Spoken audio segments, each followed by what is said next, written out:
ఇక అంటున్నారు, క్లైబ్యమాస్మగమః పార్థ నైతత్వయ్యుపపద్యతే క్షుద్రం హృదయ దౌర్బల్యం త్యక్తోత్తిష్ట పరంతప త్యక్తోత్తిష్ట పరంతప. అర్జున, పరంతప అంటే శత్రువుల్ని తప్పింపజేసేవాడా, ఏంటయ్య నీ పరిస్థితి ఎలా అయిపోయింది? త్యక్త్వా ఉత్తిష్ట, లే, లేచి నించో. కూర్చుండిపోయాడు కదా, లేపుతున్నాడు. త్యక్త్వా ఉత్తిష్ట క్లైబ్యం ఆస్మగమ పార్థ. ఓ పార్థ, నువ్వు పృథు అంటే మేనత్త కొడుకు నువ్వు. ఉమ్, అంటే తన యొక్క సంబంధాన్ని గుర్తు చేస్తున్నాడు. పృథు, పార్థ. పృథు అంటే కుంతి మహారాణి ఈ కొడుకు కాబట్టి పార్థ, అర్జునుడు పార్థ అని అంటారు. పృథాపుత్రుడు, పృథ అంటే కుంతి, కుంతి యొక్క పుత్రుడు.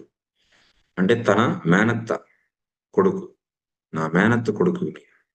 నీకెక్కడి నుంచి వచ్చింది ఈ నపుంసకత?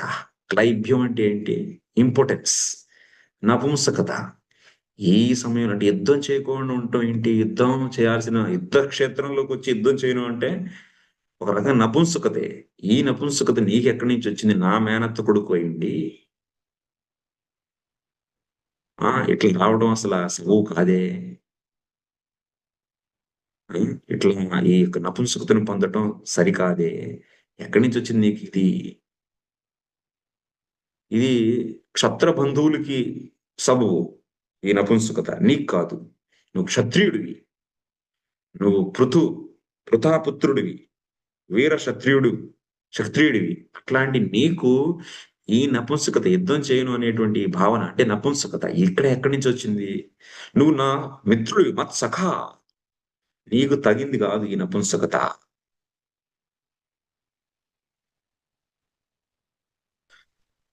అని ఆయన అంటుంటే, అప్పుడు అర్జునుడు అంటున్నాడు, ఏమి కృష్ణ, నన్ను శంకిస్తున్నావా?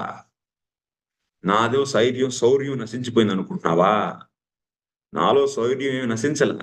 కానీ ఈ భీష్ముడు, ద్రోణుడు వీళ్ళు ఒకరు నా తాత, మరొకరు నా గురువు.